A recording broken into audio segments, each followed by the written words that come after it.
banana, banana, banana, hey banana, banana.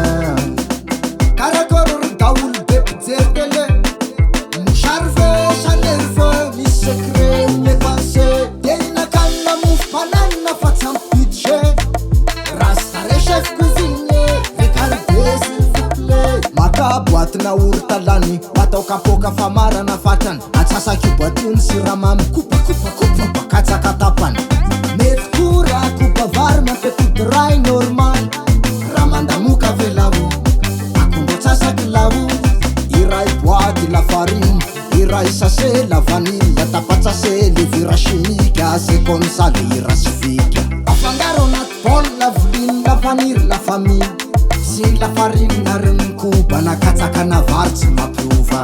Levura za dinoiny, aveo ampifangaroiny. Rano matimaty andrahoina, hoany le paty fa tsy sotroiny. Kapohana mitokana ny atody sy siramamy very good.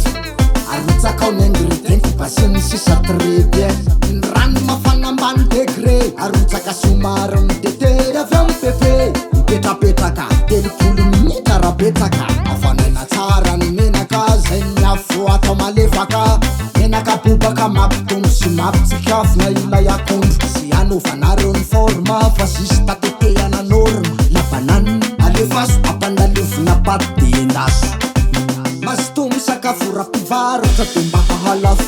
Misaorana mitafotafo ny